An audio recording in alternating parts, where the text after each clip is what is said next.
Hi again then guys, and welcome to the 11th pick in my series of top 30 vehicles which I would love to see feature on GranTurismo at some point in the future. Seems unlikely that they'd be on GT6 at this point, and to be honest, even if we were getting DLC on GT6, which of course we're not, these would be unlikely for the most part. Some of them may end up on the game, some of the cars that I've already featured, and some of the cars which I will feature have a fair chance of getting on GranTurismo, cars like the Ferrari FF.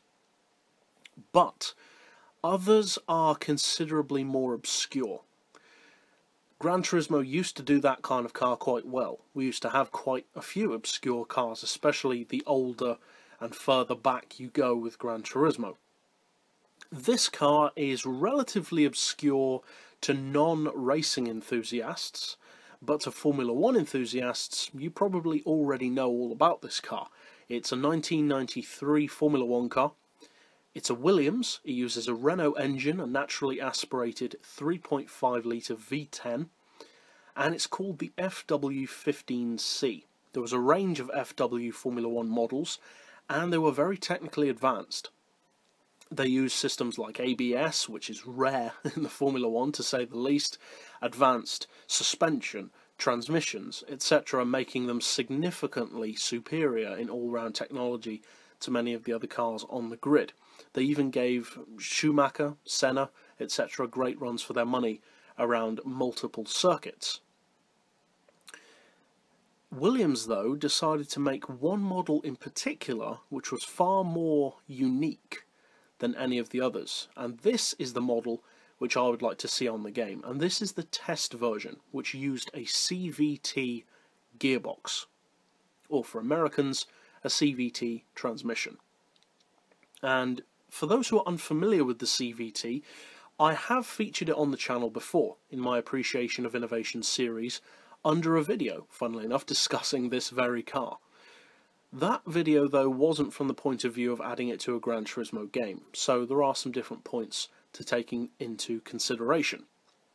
Now, for those who are unfamiliar with a CVT, it's a completely different gearbox to a traditional interlinking gear setup. In a normal car or motorbike or bicycle, etc., or even in some tools, you will have a gear set, multiple gears which interlock with each other when the driver selects them, or in the case of an automatic gearbox, when the car selects them for you. And those interlocking gears, based on their size and the number of teeth on said gears, give you a gear ratio. And these are literally torque multipliers. That's what a gearbox is. It multiplies the amount of torque that the engine has to begin with into, ultimately, road speed. The difference with a CVT is that instead of having multiple sets of interlocking gears, which at the end of the day is very old school and wastes a huge amount of power and torque through friction, this gearbox, it doesn't eliminate friction, and it does have problems all of its own, but it approaches the gearbox issue in a completely different way. Because instead of having all those multiple gear sets, you have two independent sets of adjustable electronic cones, if you will. And running between these two sets of cones is a drive chain, a very heavy-duty drive chain or belt, and this CVT type is used on some road cars. They don't tend to be all that popular, but they do make them nonetheless, and they've been around for quite a few years now. In racing, though, you pretty much never see them until this car. Now, there may have been some before or since, but this is probably the most famous CVT race car, and it's not difficult to see why. With the traditional gearbox, you travel up through the rev, torque and power range, and then you drop into the next gear, and the process begins again, but with obviously more speed, louder sounds, etc., which makes a car have that distinctive sound that we all love. With a CVT, it's completely different, because with the CVT, technically speaking, it's as though you only have one gear, because that drive chain never actually swaps to a different cog, as it were. It just runs continuously between those two sets of cones, but those cones can electronically shift in distance between each other. Not the pairs, but the cones in each pair can shift in distance, and this causes the chain or belt itself that the drive travels through to change in distance on each end, giving you the equivalent of a different ratio. So small cog to big cog, to the opposite extreme, big cog to small cog, giving you different ratios. And calling it a cog will offend a lot of mechanics. I know, as I am one. We were told in college not to refer to it as that. Oh well. But with a CVT, the advantage of this system is that in effect you have one selected gear, you just put it in drive and go, and the electronics do all the rest. As you drive, the electronic systems will match the ideal CVT setting to the engine. And as these cogs, or not cogs, or cones I should say, change distance between each other, it gives you multiple ratios without any break in acceleration. So it's almost like having, in effect, an electric car, but with a piston engine. Because instead of going up through the revs, then going quiet, then going up through the revs again, instead of that, it just continuously builds and builds and builds, just getting louder and louder and louder relentlessly with no gear brakes, just seamless, pure acceleration. But it would be easy to assume that that would be a very sluggish gearbox, because if you were to tune a car on GranTurismo, for instance, to use one gear, it would be very sluggish. Either it would launch off the line but have a top speed of about 10 miles per hour, or it would take absolutely forever but potentially have a top speed of about 280 in the case of the Chaparral 2J, but with awful acceleration, so slow in fact that it's virtually useless.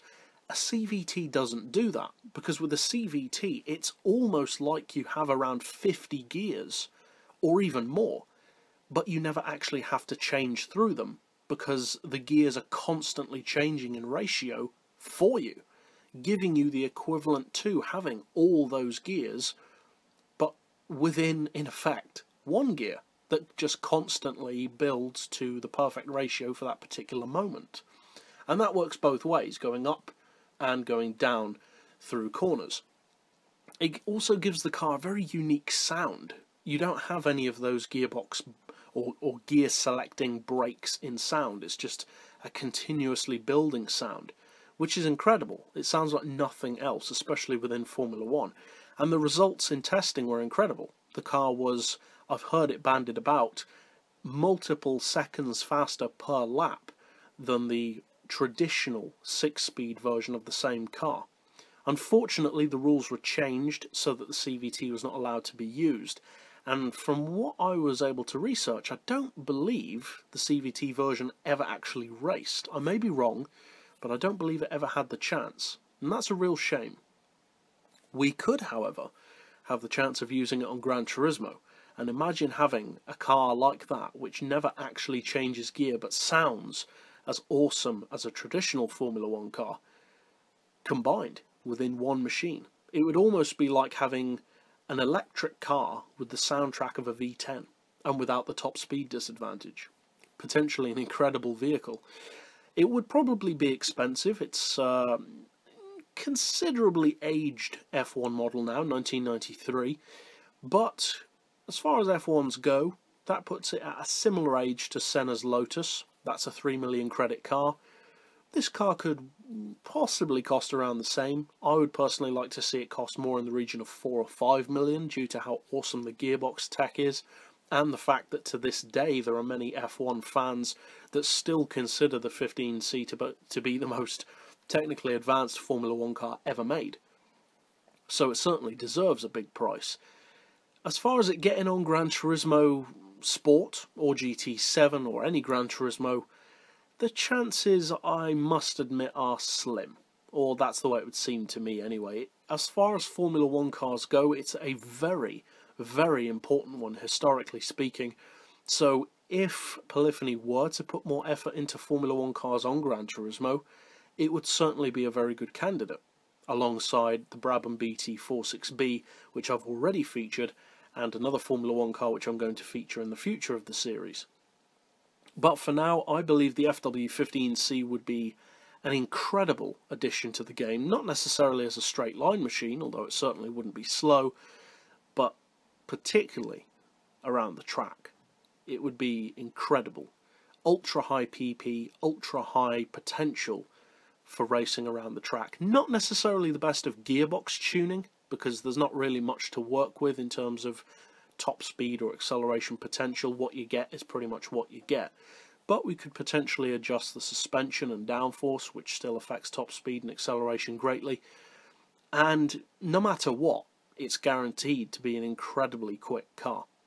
So that's it for this particular pick overall. If you are new to the channel, then feel free to slap down below what cars you would like to see and what cars you think will be on Gran Turismo 7 or maybe GT Sport.